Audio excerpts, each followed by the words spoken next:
Yes sir, now we back at it again with another video. As you guys can see, yeah, a couple things broke. Tire popped today when I was working, and this is one of the issues I kept dealing with for the longest time. So the old video, if you guys watched it, how to change a lower control arm, this one is a problem with the lower control arm knuckle. But a long time ago, this car came into an accident, like I've been talking about. So this is one of the things that it was kind of a little bit messed up. But I'll show you guys what was messed up. This is a new old part I bought for my friend. But if you see this is a lower control arm knuckle where you tighten it and stuff like that. It's smooth in there. The one in the car is like a little bit the hole is a little bit wider. So it has a little bit play, and then the time you tighten all the way, you still get a little bit play, and then that throws off the alignment, and then that's the reason why the tire went that bad. But I got a brand new tire for that. So all right, so the first thing I'm doing, I'm not gonna jack up the car right now, kind of messed that up, but I'm just gonna just spray down a couple things. I'm loosening up these bolts, because you never know when I have to change it. I looked at this wheel bearing, and this wear bearing is pretty good, so I'm not gonna really replace it. So just keep it as an extra just in case.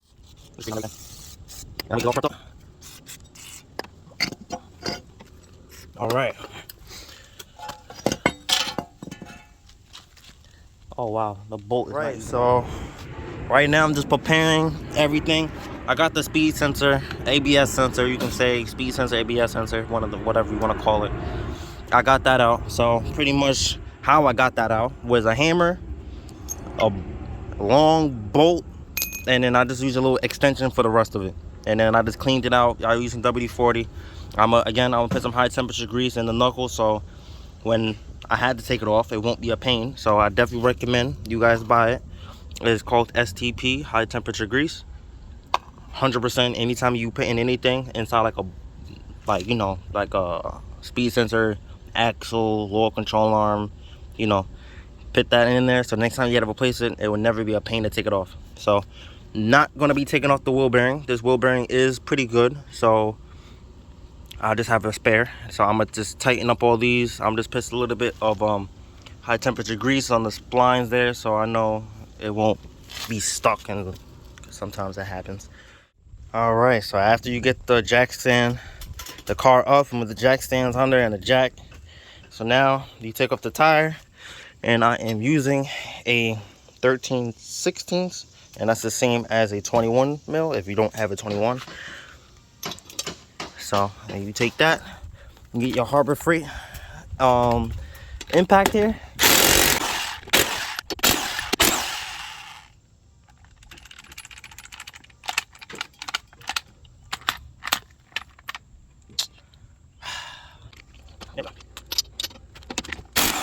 All right, so after you take off the wheel off, the first step you want to do is take off your axle nut.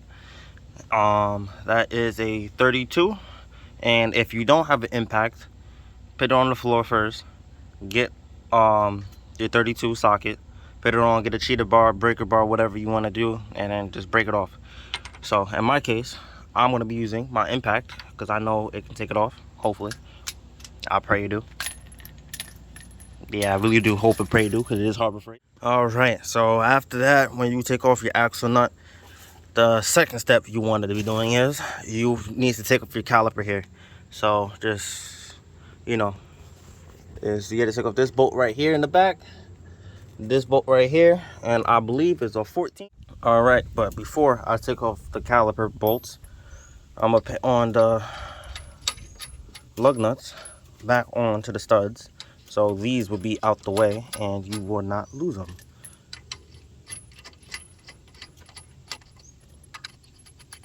All right, so now I got my electric wrench here. So I believe it's a 14 mil, and it is a 14 mil for your brakes. So if you guys don't know how to change brakes, this is how you change brakes pads on a 3rd gen Eclipse. All right, so I got them loosened. Don't take them out all the way, because you need to take off one more bolt. You got to take off the brake line and that one right there off the shock, and that one's a 12 mil. So you get your 12 mil Make sure you put your 14 back because we don't need losing no tools. So you get your 12 mil here, put that on, and then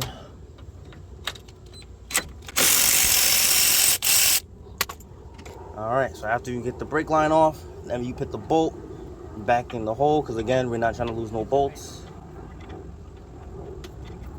Okay, so I just got it screwed in. So again, I won't lose the bolts.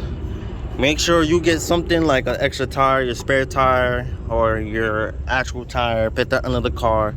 Or you get yourself a brick or a bucket or something that you could put the caliper on resting, or you can kind of hook it onto your coil over here or your stock suspension. And then so you won't have too much stress on your brake line and you won't damage it, because you know this is over a 20-year-old car. So this is definitely the stock brake lines ever since 2003. So yeah, just be careful. Just definitely be careful. It's a fragile car. So how do you take off your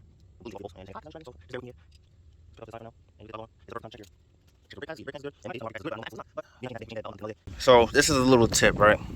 So on my brake pads, right, I need rotors. So that's why my rotors are going down. My brake pads are going down on one side. So one thing you can do is, if you see it's wearing down on this side more, and this side had a little bit more meat. So when you ready to put this on, you swap them. You put this one on this side and this side on that side, so you can get some little extra life if you only have the funds or the time to, you know, change your rotor or caliper or whatever you're going to be doing. So that's just a little tip. But ooh, these things are spinning. So just be careful on the last one, because when you do take off this last bolt, it will drop. So if your legs are in the way like mine is, make sure you watch out, or you hold it with 2 hands. That's what I'm about to do. So you will see this thing off now. All right, so I got the bracket off, as you guys can see. Now I took off the lug nuts I put on there earlier. So, and I got the rotor loose. I had to bang it a little bit to get it off, but it was alright. That's why I need new rotors, if you guys can tell. Now what you do is, after you broke your ABS sensor, now you're gonna be taking off the tie rod, the outer tie rod. So you're gonna get this. All right. This pin out. So now I'm about to take off the bolt off the outer tie rod. So you gotta get a 16 socket, and then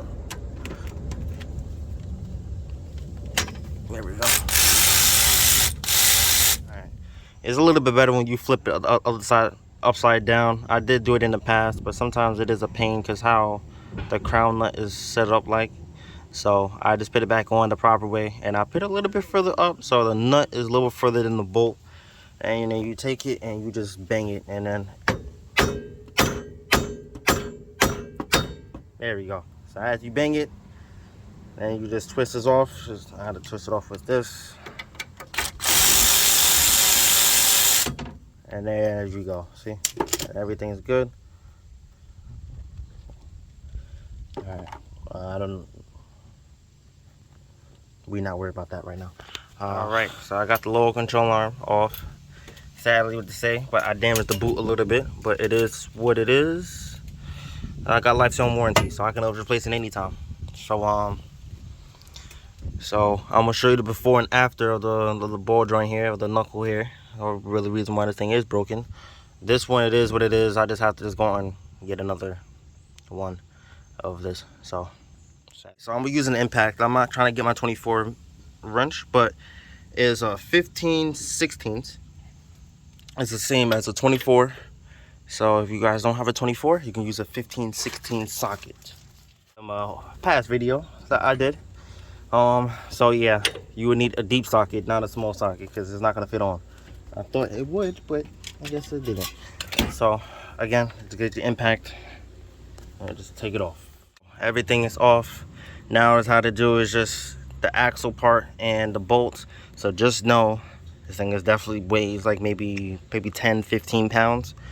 So when you take off this, because the only thing is holding up is the axle, and that axle will go all the way down. So the only thing that's really holding up is these 2 studs here. So just know when you're about to take these things off, be very careful. Have your jack supporting under it, if you can, try to, if you have an extra pair of hands, you know, let them hold it while you about to take these bolts off, these bolts off. So all right, so I got the knuckle off, so I'm gonna compare it what I was talking about.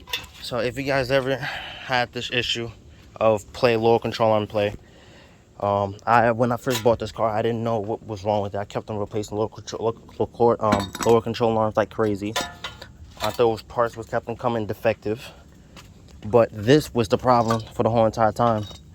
I'm gonna still save it because you can always machine it just in case. These parts is kind of hard to find, but if you can see a little bit, I'm trying to get a good quality. All right, so if you can see a little bit, you see that line right there? Yeah, so that's the groove that I was talking about. And then you see this. So if you go side by side, right, you can tell by a little bit this hole right here is bigger than this hole. And that was the issue for the whole entire time, that they just grinded on the metal. After a certain point, it was just old. And pretty much, yeah, so I'm gonna still save this part because you never know. I could probably get somebody to machine it, how to get this proper. So, and plus it's kind of hard to find these parts now. Okay, so the first thing I'm gonna be doing is I'm gonna leave the wheel bearing alone because it is new, but I'm gonna still save it. This one is still good, so I'm not gonna take it off. So but the first thing I'm gonna do is one of the most annoying things ever is take this dust shield off. I can't stand these things. So I got it off. I use a 10mm wrench, and I got it off. Sometimes those things really be rusted on there, so you just have to just get lucky if you, depending on what area you guys live in. All right. So the first step what I'm gonna be doing is tightening up these bolts here, and I believe it's still 17. Yes, I already have it on. So then you just tighten up these. I'm gonna re-tighten when it's on the car. Yeah, I'm gonna re-tighten everything when it's on the car. So I'm just getting it snug. Make sure you don't do that. I just did. I'm with my phone down so I can tighten. To everybody, when you tighten these bolts and you have the full thing off, make sure you use 2 hands because I hit the mess out of my finger. So now what I'm gonna be doing is, the first step is put the axle back onto the flange because that's just easy while you can. And then the first thing you're gonna put is these bolts out to the shock. All right, that thing was a pain. I hit my finger a couple times, but yeah, but I put some high temperature grease right here, and on the sides here, and I put it in the middle of where the shock is at, so it can just slide in easily, and it won't be a pain. So again, I definitely recommend you guys get it. I don't know where's it at, and it doesn't say high temperature for nothing, so that means it works. So, and again, so now after when you get it all set up on the shock here, so the next step you want to do is just the easiest step here, is you want to put your tie rod back in. All right, so I just put some little extra high temperature grease all over, like where I know what places that get stuck on. Like this is one of the places where the rotor will be at. That's just one place, so I put a lot on that, and I even put just a little coating on the studs too, because this thing was sitting, I don't know how long this thing was sitting for. So the wheel bearing is smooth, so that's why I didn't replace it. Plus it's OEM, it's better than the one I have right now. So now what's the next step is, after you get this on, you got that on, so now we're just getting everything hand tightened for now right now. Then we put the broken lower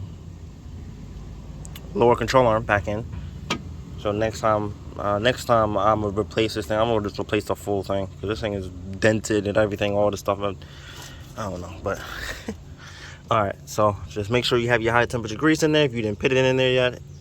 And then I'm gonna put a little extra on here. The step you're supposed to do is put on, just kind of get everything hand tightened for now. Get your axle nut that is somewhere.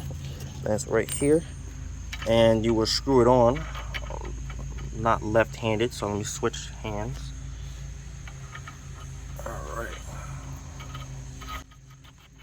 All right, and just screw it on hand tighten for now. Get a couple threads in there. All right, so next step is to do, if you didn't already, is to go in hand tighten this one, hand tighten this one. Everything is hand tighten. So just a little tip, put your lug nut back on. Hopefully your screws on. Hopefully not stripped. I'm not on here. If I change my wheel bearings, that I probably might do. It is what it is. So let me see my hand actually taking one because I'm out of my hands. All right. All right. So and then just all of them. Hand tighten for first because you don't know how long this thing was sitting there for. So that's why I put the grease on there so it can kind of go on a little bit easy because it is rusty on these parts. So.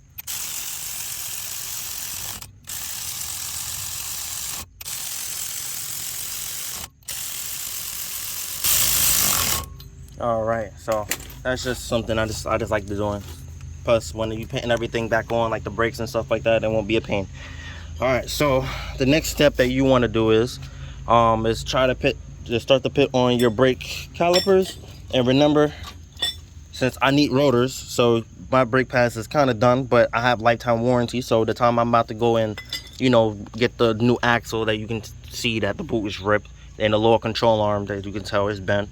So the time I'm ready to do that, I'm gonna put the new brake pads on there because this one is brand new and as another one is shocked. So I'm gonna put this brake pad in the back side and I'm gonna put this brake pad in the front side so it can last a little bit longer of a, you know, and I don't have to end up getting brake pads that quickly, so it can kind of, you know, last for maybe like a couple months or weeks. All right, so after you get it on, I hand tighten it for now. You will get a 17 sockets right here. Put it on your electric wrench. Now hopefully that you got. All right, so I got it tightened on. So now we put the brake pads. So again, whatever side that your rotor is bad, in my case is my rotor, it's not my caliper, but so I'm gonna put the good brake pad that you see that has a lot of meat on there in the back, because it's wearing down a lot worse in the back, as you can tell when I had the rotor off and you saw the back. So I put the brake pad right there, and I put the smaller brake pad that's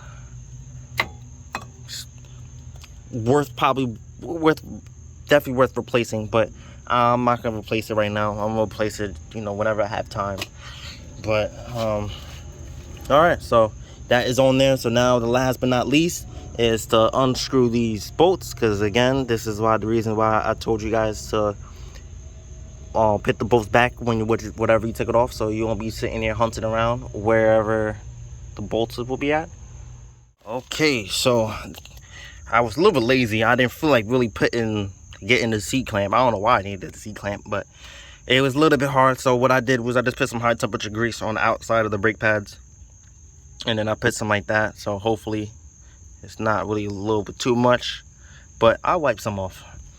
But at least I got it on. So next step, tighten up the bolts off the caliper. And again, if you guys forgot, it's a 14 mil. So I would love to record it, me tightening these bolts, but I don't have no type of I don't know what that thing is called, but it's a, like, you know, a phone mount, that tripod, that's what it is. Fail. So I'm gonna be buying the tripod and maybe a GoPro and, like, you know, just like a chest mount and stuff like that, so I can record and, you know, you guys can see a little bit of everything I do. All right, see, that's another fail I was doing. I was loosening it the whole entire time and I thought it was tightening it, so I thought the whole entire thing was stripped.